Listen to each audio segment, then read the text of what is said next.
দিল্লির লালকেল্লা হোক বা এ রাজ্যের রেড রোড, গোটা দেশ জুড়ে যখন ধুমধামের সঙ্গে ৮০তম স্বাধীনতা দিবস পালন হচ্ছে, তখন কোচবিহার থেকে উত্তর দিনাজপুর পাকিস্তানের গুপ্তচর সংস্থা আইএসআই এর হয়ে চরবৃত্তির অভিযোগে কলকাতা ও পশ্চিমবঙ্গ পুলিশের এসটিএফ এর যৌথ উদ্যোগে ৩ সন্দেহভাজনকে গ্রেফতার করা হলো।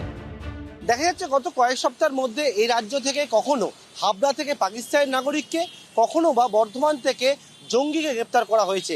এই আবহের মধ্যে আইএসআই এর সঙ্গে যুক্ত থাকার অভিযোগে গ্রেপ্তার করা হলো ৩ জনকে। সূত্রের খবর, ধৃতদের জেরা করে বাংলাদেশে গরু পাচারের আড়ালে জাল নোটের কারবার এবং ভারতের সিম কার্ড বাংলাদেশ ও পাকিস্তানে পাচারের মতো মারাত্মক অভিযোগ উঠে এসেছে। এসটিএফ সূত্রে দাবি, ধৃত ৩ পাক চরের সঙ্গেই আকবর ওরফে সম্রাট নামে বাংলাদেশে বসে থাকা একজনের যোগাযোগের প্রমাণ মিলেছে। সেই আকবর ওরফে সম্রাটের আবার সরাসরি পাকিস্তান যোগ রয়েছে। এসটিএফ এর প্রাথমিক সন্দেহ, সিম কার্ড থেকে বিভিন্ন নথি এবং তথ্য ধৃত এই ৩ জনের মাধ্যমে প্রথমে বাংলাদেশের আকবর ওরফে সম্রাটের কাছে এবং সেখান থেকে পাকিস্তানে পৌঁছেছে। গোটা বিষয়টি খতিয়ে দেখছেন তদন্তকারীরা।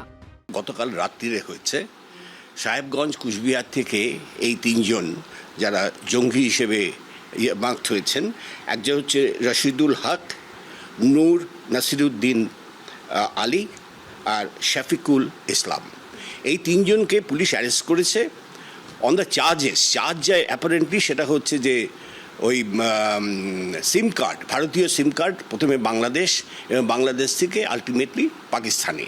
আজকাল জানো যে কোনো টেররিস্টের যে কোনো কমিউনিকেশনে ইউজ করা হয়, যেমন গতবার আমরা দেখেছি হামিম মণ্ডলের কেসে যে British SIM cards were used.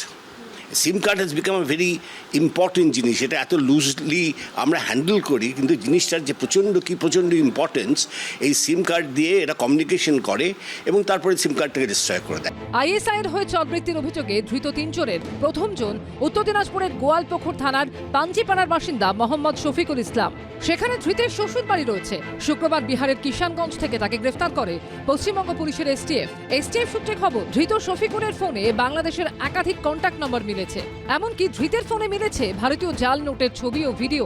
চাঞ্চল্যকর বিষয় হলো, ১২ বছর বিয়ে হলেও শফিকুলের আসল বাড়ি কোথায় তা জানেন না খোদ স্ত্রী।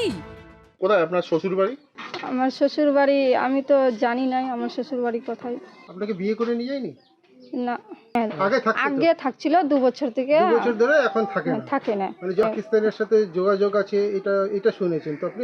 না, আমি কিছু শুনিনি এখন। তো বলছিলাম তো কিসের জন্য, তো এখনই খবর টবর পাওয়া যায় না।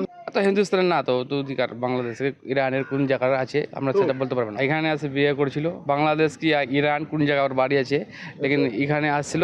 ধৃত দ্বিতীয় ব্যক্তি নূর নাসিরুদ্দিন আলী কোচবিহারের তুফানগঞ্জের বাসিন্দা। অভিযোগ, এই নাসিরুদ্দিন গরু পাচারের সঙ্গে জড়িত। 2018 সালে অবৈধ উপায়ে বাংলাদেশে গিয়েছিল ধৃত এই যুবক। সূত্রের খবর, সিম কার্ড পাচারের সঙ্গেও ধৃতের যোগ রয়েছে, মিলেছে পাকিস্তান যোগও। আইএসআই এর চর সন্দেহে ধৃত তৃতীয় যুবকের নাম রশিদুল হক। কোচবিহারের সাহেবগঞ্জের একেবারে বাংলাদেশ সীমান্ত লাগোয়া এলাকায় তার বাড়ি।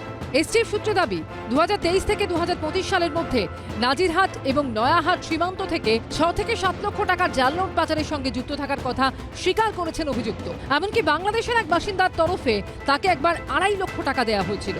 পরিবারের দাবি যে গত বৃহস্পতিবার তাকে গ্রেপ্তার করে নিয়ে যায় বাজার থেকে, এবং গতকাল রাতে সেখানে পুলিশ আসে এবং পুলিশ এসে তাদের ঘরে তল্লাশি চালায় এবং কয়েকটি মোবাইল, সেই মোবাইল কিন্তু বাজেয়াপ্ত করা হয়েছে। এবং যেটা দেখা যাচ্ছে যে এই যে রশিদুলের বাড়ির থেকে একেবারে সীমান্ত ঘেঁষা এই বাড়ি, যেটা অভিযোগ যে পাকিস্তানের গুপ্তচর সংস্থা আইএসআই এর হয়ে এখানে চরবৃত্তির কাজ করতেন তিনি, এবং এখান থেকে সিম নিয়ে বাংলাদেশে হয়ে সেটা পাকিস্তানে পাঠাতেন। পুলিশ বলছে রশিদুলের সাথে পাকিস্তানের আইএসআই এর সম্পর্ক রয়েছে। এটা কি আপনারা জানেন বা কিছু বলবেন? সূত্রের খবর, সম্প্রতি কেন্দ্রীয় গোয়েন্দাদের তরফে বেশ কিছু তথ্য পাঠানো হয় কলকাতা পুলিশের এসটিএফকে। সেই তথ্য রাজ্য পুলিশের এসটিএফকে দেওয়া হয়। তারপরেই অ্যাকশনে নামে পুলিশ। দিনহাটার সাহেবগঞ্জ থানায় ধৃত 3 জনের বিরুদ্ধে ষড়যন্ত্র করে ভারতের সার্বভৌমত্ব, ঐক্য ও অখণ্ডতা বিপন্ন করার মতো কর্মকাণ্ড ঘটানোর অভিযোগে মামলা রুজু হয়েছে। এই দিন 3 জনকে দিনহাটা মহকুমা আদালতে তোলা হলে সকলকে 14 দিনের পুলিশ হেফাজতে নির্দেশ দেন বিচারক। পার্থপ্রতিম ঘোষ, আবির দত্ত ও শুভেন্দু ভট্টাচার্য রিপোর্ট, এবিপি আনন্দ। এবিপি আনন্দ, এগিয়ে থাকে, এগিয়ে রাখে।